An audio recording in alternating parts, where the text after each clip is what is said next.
Facebook a commencé. Hein.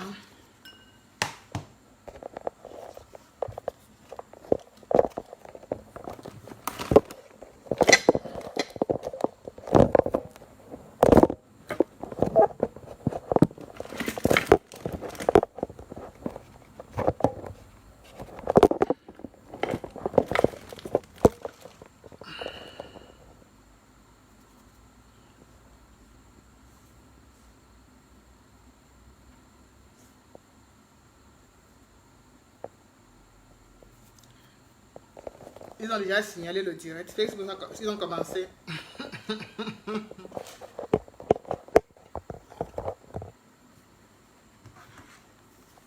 C'est incroyable.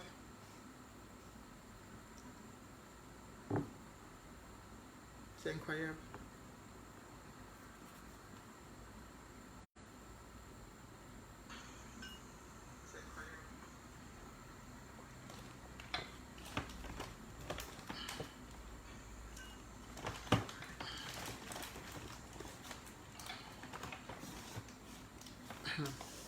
La tablette la bug seulement. Ça s'éteint jusqu'à.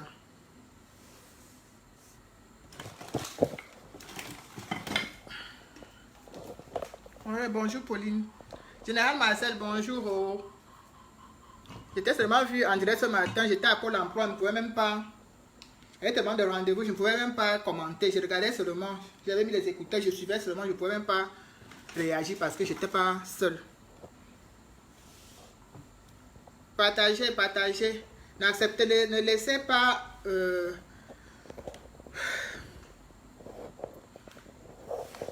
laissez pas ces gens avoir raison de nos directs et de notre outil de communication parce que c'est notre outil de communication. On ne doit pas les laisser nous museler. On ne doit pas les laisser. C'est vrai, ils signalent, on coupe, ils signalent.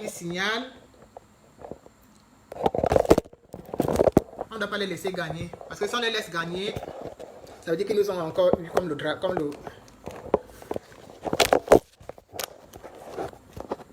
Si on les laisse, ils devront encore gagner. Ce sera encore une victoire.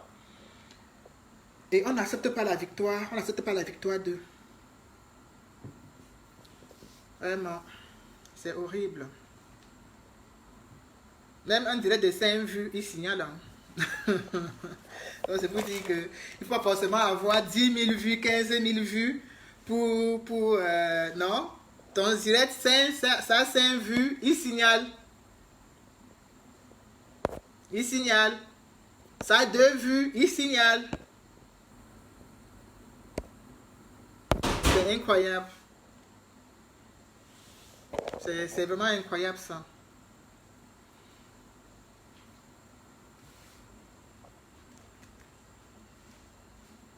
Incroyable.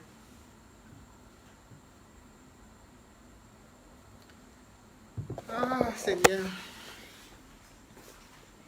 Donc, on va forcément être obligé d'arrêter le direct puisque, comme ils ont signalé, beaucoup de gens sont déconnectés. Donc, ma tablette même commence à bugger. Je n'ai plus que mon téléphone. Et là, c'est vraiment difficile pour moi de faire le direct sur le téléphone parce que je suis habitué toujours à me servir de la tablette. C'est plus grand et les images sont de meilleure qualité. Voilà. Donc, j'essaye toujours de relancer sur la tablette pour voir si ça va prendre ou pas.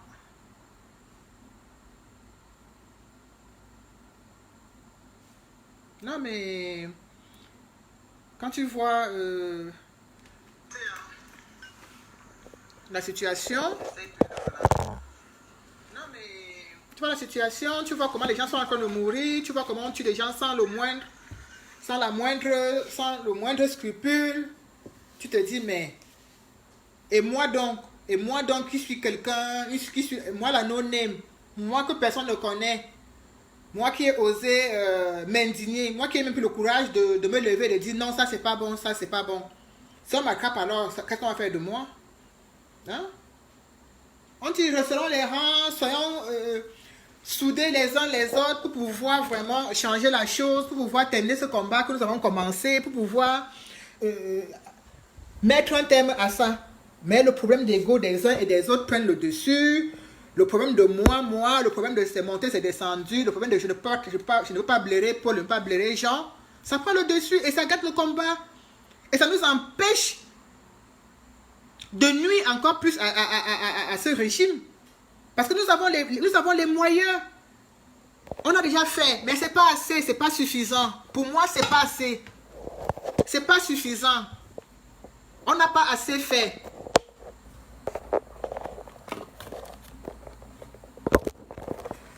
Les gens qui doivent mourir là-bas dans les hôpitaux ne meurent pas. Ce sont les gens qui ne méritent même pas de mourir dans ces mouroirs qui partent là-bas. Juste quelqu'un a fait ses 2 pieds, il ressort dans le cercueil. Mais c'est pas possible ça. Et on a l'impression que c'est tout à fait normal. Mais il n'y a rien de normal. Il n'y a rien, c'est pas normal ça. Il n'y a rien qui est normal là. Donc si vous n'acceptez pas, si vous ne voulez pas vous lever, personne ne viendra. Personne. Moi je vous disais, mon fils à l'école s'est bagarré un jour. Et on m'a appelé pour me dire, madame, votre fils aurait pu tuer son camarade de classe. Donc quand j'ai vu cette histoire-là sur la toile, là où on disait que l'élève de 15 ans a poignardé son professeur, je n'ai pas pu commenter. Je n'ai pas pu faire de commentaire. Je n'ai rien dit parce que j'étais pétrifié. J'étais dépassé. Je me suis dit, j'ai été collégienne, j'étais lycéenne. Mais on ne pouvait même pas avoir le courage de tuer, d'aller avec le couteau. C'est vrai qu'il y avait des gens qui avaient des petits, il y a tous les petits enfants rebelles, il y a tous les durs dans chaque. Mais non.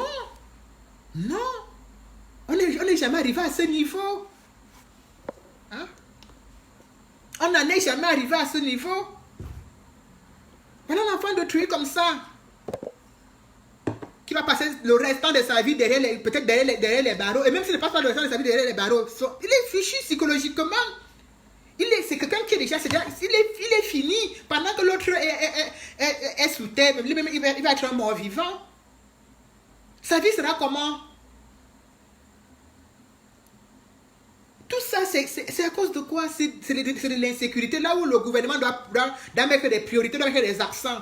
Il n'y a pas de sécurité, il n'y a rien. Les couteaux, j'ai vu une vidéo où on a trouvé tout un sac avec des couteaux, les ceci, que les enfants ramènent à l'école. Mais c'est parce qu'ils savent que c'est possible.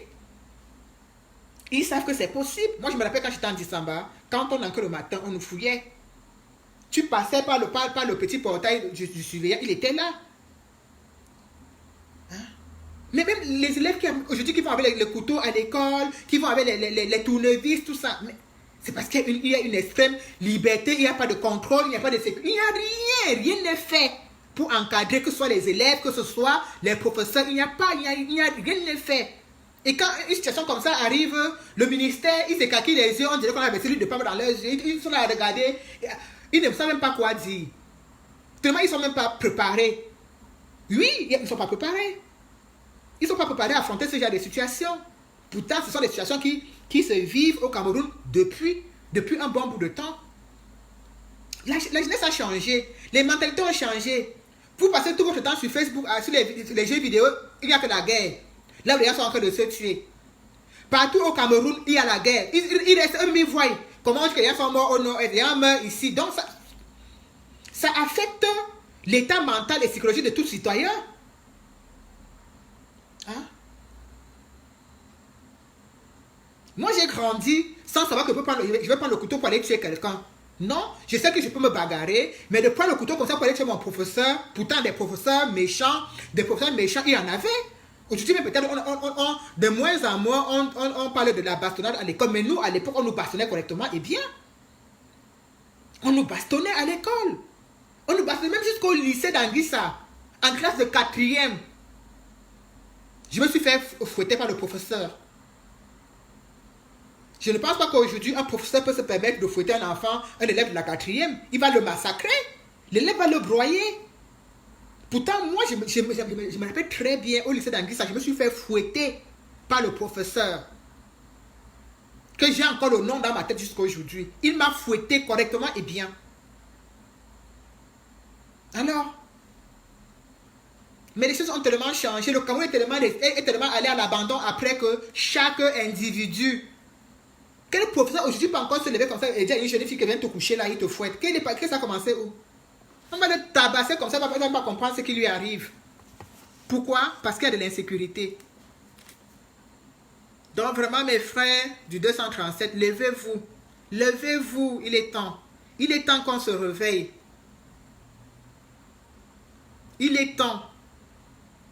Toute chose a une limite. Toute chose a dit, tu enquêtes. À un moment donné, tu dis non, c'en est de trop. J'en ai marre. Et je pense que le ras de bol, nous sommes arrivés au niveau du ras de bol. C'est trop. C'est trop. Levez, bougez-vous un peu. Bougez-vous un tout petit peu. Bougez-vous. Parce que ça, ce qui s'est passé avec Maître Sop là, ce n'est pas anodin. C'est un meurtre. Et il faut qu'on nous rende compte. Ça ne va pas le ressusciter, ça ne va pas nous le ramener. Mais il ne faut pas qu'on laisse passer. On ne doit pas laisser ça passer. Non. Si on laisse passer, ça va être encore pire. Parce qu'à chaque acte de lâcheté que nous posons, que nous ne réagissons pas, quand ce gouvernement de Rabattè pose des actes et qu'il n'y a pas une riposte par la suite, ils pensent que le terrain est fertile et ils continuent. Et ils ont trouvé le terrain fertile au Cameroun. Donc ils continuent à massacrer à longueur de journée sans que personne ne peut lever le petit doigt. Mais à un moment donné, on dit bien stop, il y en a marre. Et il faut que vous réagissez.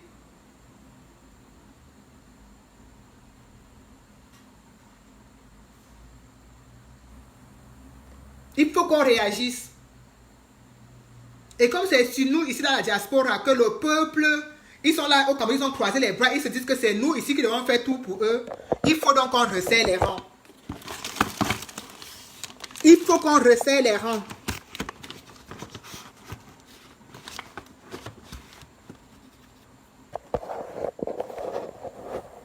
Oui, il faut qu'on resserre les rangs. C'est important de resserrer les rangs, de se remobiliser et de redescendre dans la rue de plus fort, encore plus belle, encore plus unie. Parce que là, on n'a pas de mots. Il nous donne encore des raisons encore plus solides de boycotter tout ce qui va se passer au Cameroun, de tout boycotter, Ça ne nous ramènera pas nos morts. Ça, c'est sûr. Mais au moins, en tout boycottant, il y aura peut-être un changement et ces gens ne seraient pas morts en vain. Je pense que la seule chose qu'on puisse faire maintenant, c'est vraiment de tout boycotter. Un boycott radical est nécessaire. Un boycott radical est nécessaire parce qu'il le faut. Et ce n'est qu'à ce moment-là, quand on aura tout boycotté et tout recommencer de nouveau, que les choses vont vraiment s'améliorer. Il le faut. Donc nous implorons le peuple du 237, sortez de vos maisons. Apprenez à vous indigner quand l'un de vôtres est touché. Ce n'est pas seulement d'aller s'asseoir à la veille le soir, manger des arachides, boire la bière et rentrer. Ce n'est pas ça. Ce n'est pas ça. Ce n'est pas ça l'assistance. Ce n'est pas ça. L'assistance, ce n'est pas ça. Ce n'est pas d'attendre la veillée pour porter les grands habits, aller vous asseoir, boire les bières, taper les commentaires. L'homme là était bien, hein? L'homme là était bien, l'homme était bien. Ce n'est pas ça. Ah, le professeur là, il est mort vraiment à la fleur de l'âge, ce n'est pas ça. C'est de vous indigner, de montrer au gouvernement que on ne peut pas tuer, un enfant ne peut pas tuer son frère comme ça en toute impunité et que le corps enseignant reste indifférent. Il devait avoir une action.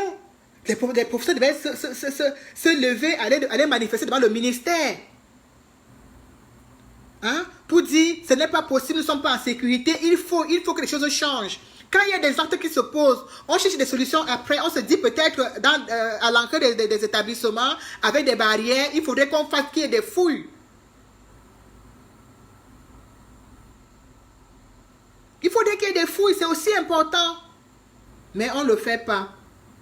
On attend juste le jour de la veille pour aller dire que ouais, allez s'asseoir avec les lunettes de soleil. Ouais. Mais ce n'est pas ça. Ce n'est pas ça. Ce n'est pas ça. C'est pas ça qu'il faut. Ce n'est pas ça. Voilà quelqu'un qui est allé à l'hôpital tout tranquillement pour une fracture du bras et de l'épaule.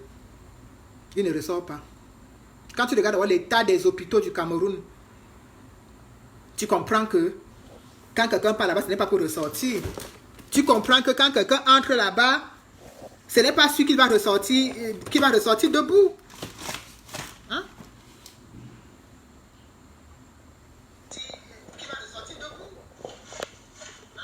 Il n'y a qu'à voir l'état des hôpitaux. Donc, vraiment, levons-nous.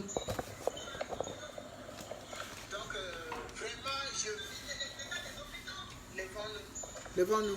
C'est impératif, c'est nécessaire, c'est urgent. Il y a urgence. Il y a urgence. Il y a urgence. Il y a urgence. Ce n'est plus...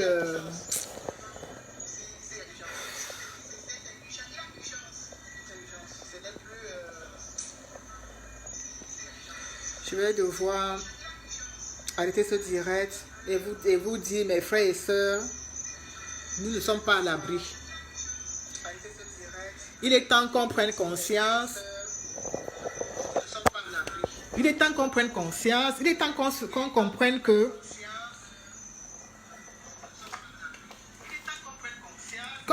que ce qui arrive à Paul va arriver à Jean, va arriver à Pierre, va arriver à chacun de nous. Donc, excusez-moi pour parce que chaque jour qui passe, on nous donne des raisons pour nous rebeller. Chaque jour qui passe, la colère monte, la colère grogne en nous parce qu'il y a des injustices qui se vivent matin, midi, soir. On en parle, mais est-ce que c'est assez? C'est pas assez. Il faut en parler, mais il faut aussi réagir par la suite. Il faut aussi réagir. Donc, c'est le mot de trop. C'en est de trop. C'est des meurtres de trop. Que ce soit l'enseignant, que ce soit notre grand défenseur, Maître Sop, qui s'en est allé. Levons-nous pour décrier toutes ces injustices. C'est trop. Les hôpitaux sont des mouroirs. Les médecins sont incompétents. Parce que ce n'est pas le mérite. C'est des médecins qui ont acheté des concours, qui ont choco, qui ont donné des enveloppes. C'est les vrais docteurs. Ils sont au quartier que conduit le Ben Sikin. Ils sont des chauffeurs de taxi. Ils sont derrière les kiosques de PMUC. Il faut que ça s'arrête. Et pour que tout cela s'arrête, il nous faut un Cameroun nouveau. Et pour ce Cameroun nouveau, il faut enlever ce qui est à la tête. Parce que le mal, c'est en haut. Comme a dit Albert Zongang, le mal, c'est en haut. Ce n'est pas ici, ce n'est pas là, en bas, là. C'est en haut. Donc, si on enlève ce qui est là-bas en haut, on va respirer. On aura un Cameroun nouveau. Donc, mes frères et sœurs, nous sommes en deuil. Nous sommes dans la douleur. Parce que ce soit la famille du MRC, que ce soit la famille de Maître Sop, ou la famille du jeune professeur Tchakoute, ou même la famille de l'élève qui l'a poignardé, c'est de la tristesse. Nous sommes toujours sur des notes de tristesse. On ne meurt plus seulement par la guerre. C'est de tous les côtés. C'est de la tristesse. Le Cameroun est triste. Nous sommes un peuple de tristesse. On est lâche. Mais la tristesse vient s'ajouter dessus. On commence à s'habituer tellement à cette tristesse-là que ça devient une routine. Ça devient normal. On banalise tout. Stop. Stop à tout ça. À un moment donné, il faut dire stop. Pour tous nos morts, ceux qui meurent partout, il y a la guerre dans le Nozo. Au nord, ça ne laisse pas. Sur nos routes, ça prend. Dans les hôpitaux, tu viens, tu entres, tu ne ressors que dans le cercueil. À l'école même, où on apprend à savoir, on donne l'éducation à la maison, ça se complète à l'école. Là-bas encore, c'est un autre problème. Tout va en vrille au Cameroun. Tout va en vrille. Tout. Il n'y a pas un pour attraper l'autre. Alors, mes frères camerounais, reprenons les choses en main. Mes frères combattants de la diaspora, resserrons les rangs. Parce que l'heure est grave. L'heure est grave. L'heure est très grave même. Ma tristesse est profonde et je vois de la tristesse partout sur les visages des combattants. J'ai vu plein de directs où les gens sont seulement en train de s'indigner. Les gens sont en train de s'indigner, les gens sont en pleurs. On est tous dans la tristesse. Mais cette tristesse, on ne doit pas seulement s'arrêter à ce niveau de la tristesse. On doit aller plus loin. On doit aller plus loin. C'est important. Alors, rendez-vous le 1er février à Paris. Parce que ça ne sera plus seulement un accueil pour le président élu, mais ça sera aussi une façon pour nous de commémorer, de rendre un vibrant hommage à notre maître Swap. Ça sera aussi cette occasion. Parce qu'il nous a donné la motivation, il nous a motivés, il nous a poussé à nous lever. Et il faudrait que ce 1er février, qui sera dans quelques jours, dans quelques semaines, que nous puissions lui rendre un vibrant hommage ici à Paris. Oui, ici dans la diaspora et partout dans le monde entier. Et encore, nous avons encore des raisons profondes, des raisons multiples encore pour boycotter ces histoires d'élections qui vont se dérouler le 9 février au Cameroun. Nous avons encore des raisons palpables, c'est-à-dire on les touche du doigt de les boycotter, donc nous allons les boycotter. Nous allons nous activer chaque jour, à faire des directs pour boycotter ces élections jusqu'au jour J. Nous allons continuer à faire des campagnes, à faire des vidéos, nous ferons tout ce qui est nécessaire pour boycotter ces élections parce que ce n'est que par là que les choses, ce n'est qu'en boycottant tout ça et en rechangeant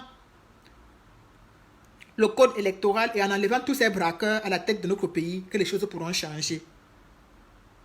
Merci infiniment. Merci à tous ceux qui m'ont suivi. C'est vrai qu'on était un peu plus nombreux et ils l'ont signalé et ça a coupé. Mais je vous remercie, vous qui êtes là, je vous remercie infiniment. Continuons. Ne baissons pas les bras. Pleurons nos morts. Le meilleur hommage qu'on puisse leur rendre, c'est de nous lever. Merci. C'était la villageoise du Côte. Merci beaucoup. Au revoir.